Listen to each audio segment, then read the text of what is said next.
Hello and welcome to Faith Matters, the show where we take a spiritual perspective on Merseyside life and culture.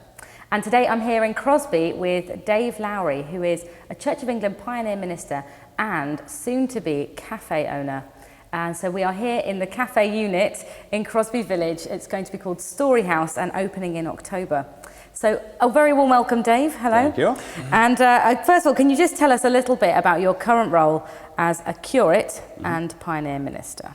Yeah, so I'm at a church called St Luke's just over the road from this unit. It's a fantastic Church of England church, and as a curate I'm basically still in training. I've been there for about 2 years, so I'm kind of in the practical bit of my training now. I've been at college, done the theory, and this is like getting out on the road type thing and hoping you don't swerve and hit another car, that kind of training, the practical bit.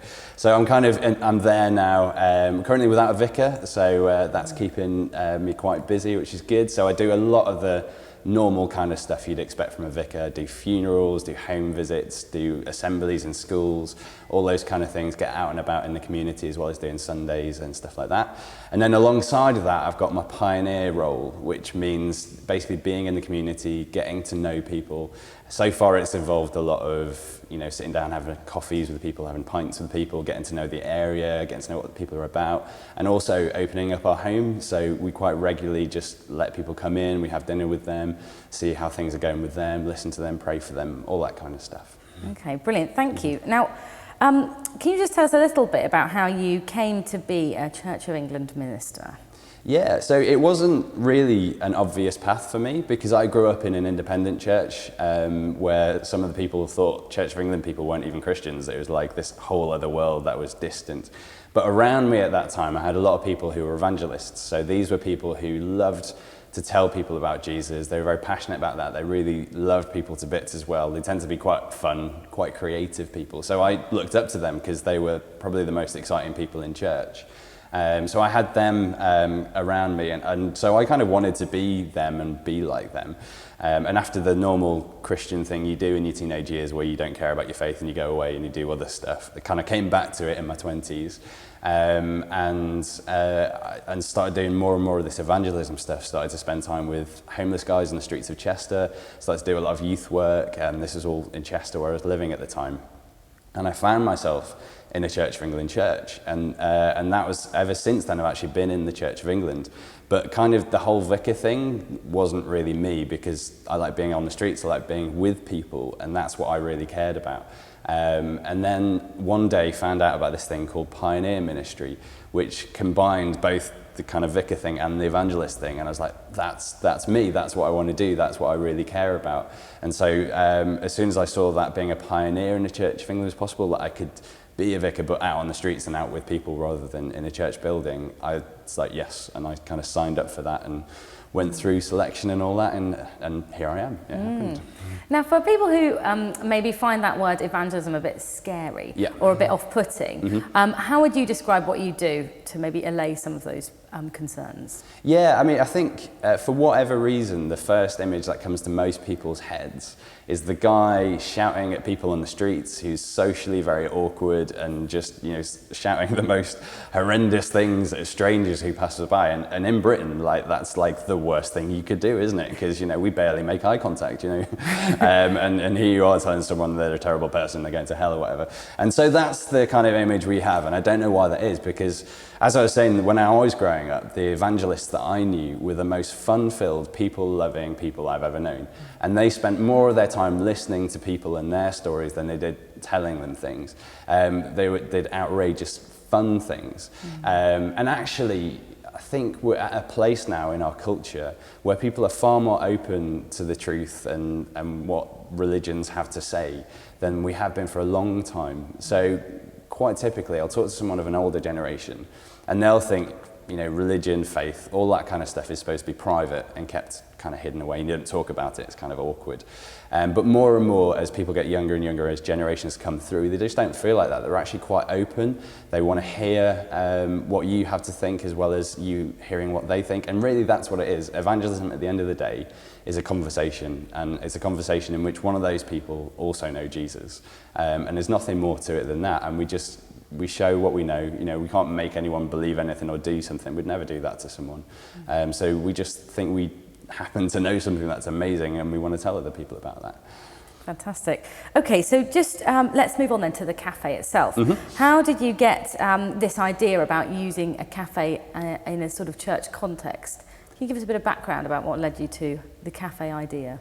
Yeah, well, actually, it started years ago. I brought a little prop. There we go. So that cafe thing was a cafe that me and a lady called Lizzie opened around about 10, 11 years ago, which makes me feel really old and depressed. But yeah, we did that in Chester. So I came out of a gap year with this charity doing homeless and youth work and things like that, and stayed on working with them. But I had this idea that I thought a cafe would be a great place where people could come and in their own time and space discover about Jesus and about the Christian faith and things like that. So that's what I set out to do, and I emailed around everyone I knew, and I was like, this is something I want to do. And a friend of a friend of a friend passed it on to Lizzie, who was living down south at the time. And she moved up to Chester, and we opened this coffee shop together, and we had a great year. It was just brilliant, and it really worked. And we had like a prayer space in there, but apart from that, we were just a regular coffee shop. And over that year, we built friends with people who would have never set foot in a traditional church, like not in a million years. But they really engaged with the prayer space. We became friends. We talked about faith, and gradually they made steps and decided that that was a faith that they wanted for themselves as well. So it really worked. It was great, except that we ran out of money, and we also ran out of health because we were working kind of 70 and 80-hour weeks. We got really ill, we got very tired, and financially the cafe where we'd situated it just wasn't viable, basically. And so we had to close. The upshot being me and Lizzie married, which is great, yay. And so, years later, we find ourselves here in Crosby, and we've kind of parked that cafe thing, which is what it was called, like in our past. And we're like, we're done with that now. That was part of our story, but we're never going back there. And then as we get to know Crosby, we recognize there's a real desire here for community to be better than it is now. So the village where we are at the moment used to be like the thriving hub of Crosby, and people were so proud of it. And people who've lived here for a long time are really sad now that there's so many kind of empty shops there and betting shops and things like that. And they're like, that's not what it used to be like. So there was an older woman who was saying when she was a kid and she would come into Crosby Village, she had to wear her best clothes. It was like a special occasion. And it kind of symbolized the life of the community. And we just realized that as long as it's like this, it's almost like a symbol for the village as a whole and the community life as the whole. So over time, we slowly dawned on us that actually the best thing we could do was to help to revitalize the village by opening a great local business in it. And that to be a cafe, a community space, a place where people could come together, they could meet the people who were in their community and get together. But it took a long time for us to come around to that, because we were like, oh man, it was really hard last time we did this. It left us like, broke and ill and all that kind of thing. Like, do we really want to do that again? And so, we prayed a lot. And I kind of tentatively mentioned it to our vicar at the time, Pete. And, he wasn't sure, because it's a big risk for a church to take to do something like this. And then we were at this meeting, and some people were praying for us. And these people didn't know us. Like, they didn't know us at all. And then one of them said, you're thinking about opening a cafe, you need to do that. And we were like, okay, right, that's probably God speaking to us and giving us the final nudge to go and do this. And that was the final nudge. And from there, we decided to tell the whole church about this, and we kind of took it from there with them. Oh gosh, what an incredible journey. Now, we are shortly about to go to our break, but just before we do, you probably have already started to touch on this, but I was wondering what you think a cafe has to do with church. Yes. Yeah, it's a funny thing. We got fixed in our mind this idea of church now, where it's an old building and it's meetings and it's all these kind of things. But church is just simply Jesus' family. It's God's family in this world. And at the moment, we're centering our family life around a meeting in which everyone faces the same way, makes no eye contact, stands up, sits down, repeats things at the front, and then goes home again.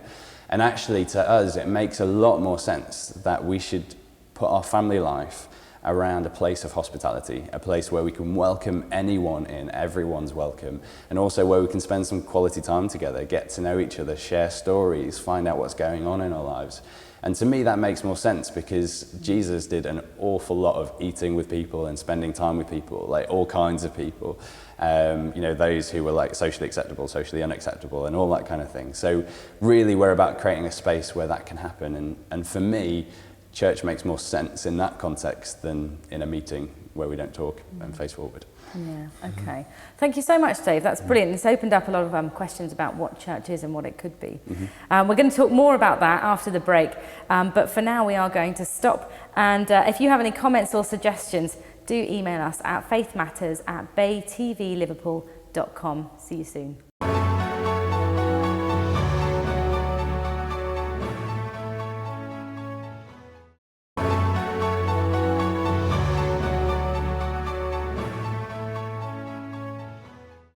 Hello and welcome back to Faith Matters. I'm here in Crosby Village in a cafe unit that is soon to be opening. It's going to be called Story House, and I'm with the cafe owner Dave Lowrie, who is also a Church of England pioneer minister. So welcome back, Dave. Thank you. We were just chatting before the break a little bit about your journey from into church ministry and then sort of almost out the other side to this new form of church, which is going to be the cafe. And I was just wondering that because it's such maybe a different thing to do, have you experienced any opposition to the idea? Are there people who think that church shouldn't be in this form? And I'm just wondering if you could say a bit about whether there was any opposition and how you dealt with it.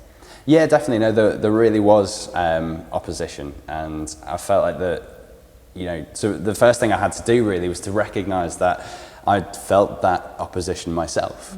When we first thought of doing this idea, it wasn't, completely obvious and natural to us. Especially when you spend all your time working in a more traditional church, you just get used to that's what church is and that's how church works. And as human beings, we like to know how the world works. And if someone or something comes along and says, no, the world could work differently, we're going to resist that because it's unsettling to us. And so I get that because I'd felt that myself, and I'd wrestled a lot with this idea of opening a cafe in Crosby. So what we did is when we decided to tell the whole church, we held a series of meetings so that everyone could have their say and everyone could have their input and they could hear the idea and have time to get used to the idea, because we knew we were asking a lot of them. But actually what's been most amazing is just how on board they've been. St. Luke's have just taken this on, decided this is what they want to do in Crosby. They've really supported the idea. They're really behind it. We've got a lot of people at St. Luke's doing practical help as well as, helping financially, giving their own money towards making this happen. They've just been absolutely fantastic. So alongside, there has been resistance. There are still people who don't get it and probably never will get it, and that's fine. That's the way things go. And with anything new, that's the way it is, really. So, yeah. Well, let's then talk a little bit about what it'll look like day to day. Yeah. So, at the moment, we're in a unit that is about to hopefully be all renovated and all sorts. So, can you tell us maybe a little bit about what you plan for it to look and feel like?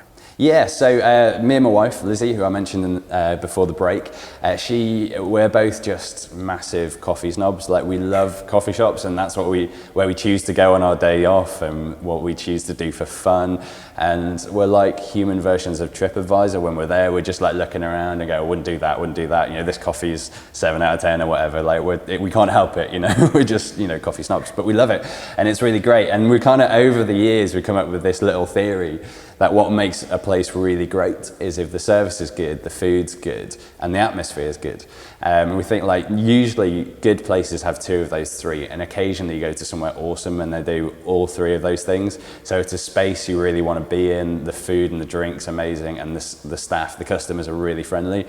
And that's the one we usually get wrong in England, because we just don't do it. If you ever spend any time in America, you're like, oh my word, I'm being so out-polited, it's unbelievable. I don't know how to do with this. But we want to do a bit of that. So basically it'll be just an independent coffee shop with a bit of funky decor and all that kind of thing. Functionally, it'll work like a lot of coffee shops. You walk in, you choose your sandwiches, your cake, order your drinks, and then collect them at the end. But during that experience, we want there to be a great atmosphere, great music. We want the food to be outstanding, so we're going to make all the food ourselves and all that kind of thing. We're having to go through the very difficult role right now of having to test a lot of food and drink a lot of coffee and stuff like that. It's difficult, but we're doing it, for the sake of the people who come here. And yeah, we just want it to be a great space to be in, and we're going to put a lot of time and effort into everyone who works here to be as friendly and warm and welcoming and accepting of everyone who comes through as we can be, really. Now, I think that's interesting because I guess part of owning a cafe is actually about hospitality. Yeah. So would there be events on or particular groups that you're hoping to run from this place? Would they be free of charge, or do you have a program in mind? Yeah, definitely. So one of the things we really want to do is to help build community in Crosby. Like at the moment, this is a random offshoot, but at the moment everyone's obsessed with Pokemon Go, and they're all like, "Whoa, Pokemon Go!" And you've got, everyone's doing it, adults through to kids, and all that kind of thing. And then you see people like posting on Twitter and stuff, discovering they've got a neighbour and things like that. Who would have thought it? That big house next to their house has people in it, and they have names, and they've met them for the first time, and it's crazy. And that's the kind of culture we live in, where people just are not connecting as well as they could do. And so in Crosby, we want to improve that. So the events and things we'll put on will be largely about that kind of stuff. So we're going to do what we're calling storytelling evenings. And these will be evenings where you can come and share a bit of your own story as well as listen to other people's stories. We're going to do, book groups. We're going to have open mic nights. We're going to do all these kind of things where people can very easily come together. And the nice thing for us is, as a coffee shop, we don't have a license. We're not going to sell alcohol, which means we can include more people. So something we found last time when we did a coffee shop, we opened late night, is we got these bands in from high schools and things who, were too young to play in pubs, but had nothing to do with their spare time but practice. And so they were amazing bands. And so, we're going to be able to give them a space where they can gig and where their friends can come. And so there's that. And then also just loads of people, my peers and older people and stuff I've chatted to are like, we'd just like to go out in the evening sometimes. And there to be a place where there's just, you don't have to get drunk or you don't have to have a drink, and you can just relax with friends. Be a bit more like the rest of Europe and just a bit more chill about that kind of stuff.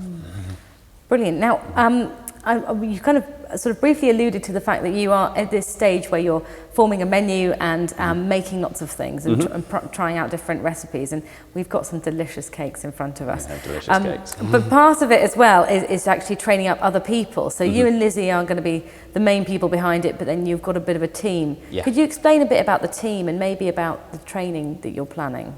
Yeah, so we've had the privilege over the last few years of spending time with other Christians who are running cafes around the country in the same way we want to.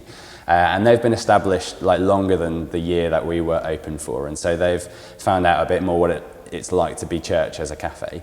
And so one of those was Tube Station down in Cornwall and Polzeth, amazing bunch of people. They're very much about the surfers where they are, and so they've got a very laid back way of life. But something you see is the people who work for Tube Station, their lives change over time. And so the cafe manager I knew when I was there is now, he's now going a whole new stage of life where he's getting married and he's going to look at becoming a church leader himself.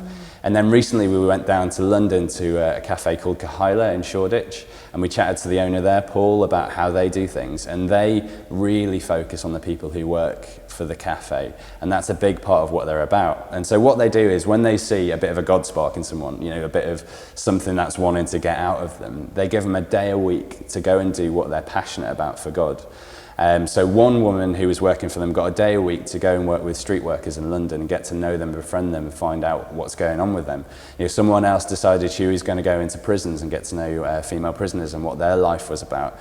And as a result of doing that, they've set up a bakery for women to give them employment, both coming off the street and out of prison, to give them skills so that they don't have to go back into the same lives they had before. And they've set up a whole bunch of other stuff, and that's purely as a result of putting their focus and their time on the people who work there and saying, okay, what's God doing in your life? What does God want to do with you? And then their lives have ended up becoming quite amazing and they've had quite an impact. So that really matters to us, actually, that some of the most important people in this cafe are going to be the ones who work here. And so we started looking for some young adult Christians who can come work here, who are really passionate about God but don't know quite where their life's going yet. And we're going to walk alongside them and see what God's got for them. Fantastic. Now, I really want to leave enough time for us to try some of these delicious treats in front of us. This is a bake that we're definitely going to have in the cafe, and this is a bit more an experimental one. So yesterday, some friends of ours came around with a whole bunch of black currants that they'd picked from their garden, and thinking we could do something with them. So this is an experiment of a bit of a blackcurrant bun. So that's what that is. It's a bit of an old English recipe that we found. Great. This is a definite for the cafe. So this is a cinnamon bun with cream cheese frosting on it, and I'm really hoping that's all right. I've literally not even tested one of those. Is that okay? Very nice. That's good. Great. So then the cinnamon buns are definite, is it? Yes. Yeah. So this is a favourite that people always request from us. So what's in this? So we've got cinnamon, we've got brown sugar, all around an enriched dough, and then you've got a cream cheese frosting over the top of it. Oh, that's very nice. Yeah, it's very good. It's very good. Well, thanks. So we're going to have these, and we're going to make a lot more of our own cakes as well. So we're going to do all of that. I'm also a bit of a mad baker when it comes to bread. Yes. But I don't know whether I can face the 3 a.m. starts. So we're going to hold fire on the bread to start off with, and maybe get that in. Okay. But Just eventually we may these. be making our own bread. We're certainly going to be doing bread making classes, because that's something I've done in the past and love. It's such fun to do. So we'll be doing bread making classes here in the evening as well. But yeah, all the cakes and everything that we sell will be made here, so you won't be able to get them anywhere else, and they'll be fresh and awesome. Can you just finally give us a little bit about the sort of schedule, the plan for when you're going to open, and if there's going to be a launch, and also maybe about how people can get in touch with you? Yes, so we are basically still in the legals bit, so we're in planning at the moment, so hopefully within about a month we'll get a decision that we can do all the things to this building that we want to do with it, so that's sitting with the council at the moment. If they give us the go ahead, then we can move in with some builders and electricians and plumbers and start putting everything in. That takes a little while, that takes a couple of months, and then once that's done, we're hoping for kind of an October opening. I've promised people openings that have spanned the whole of 2016 so far, literally. Like at first we were like, yeah, February, we'll be open February. It's so not open right now, as you can see, it's very much not open. So we've kind of moved through, so I don't want to over-promise when that's going to be, but we're hoping for a kind of October start. But you know, we can always trip up unexpected things. So that's what we're hoping for. Once we've got the definite go-ahead to move into the building, that's when we'll be setting up our Facebook accounts and Instagram and all that kind of thing. So nearer the time, people can look up Story House Crosby, and we'll have a Facebook page, we'll have a website, we'll have all that kind of thing. For now, basically what we want is people who are going to pray for us. So if people out there are prayers, you know, and they're willing to pray for us, just email us at prayerlist@storyhouse.community. So that's prayerlist@storyhouse.community, and we'll put you on that list and we'll get you praying for us, because we'd really appreciate that. Amazing. Thank you so much, Dave. It's been a pleasure to chat with you today. And do keep your eyes peeled for anything that's going on with Storyhouse Crosby. Now, this is going to be my last show today, so I will say goodbye, and also inform you that next time Keith Hitchman will be returning to carry on with Faith Matters. But that's it for me. Thank you very much. Goodbye.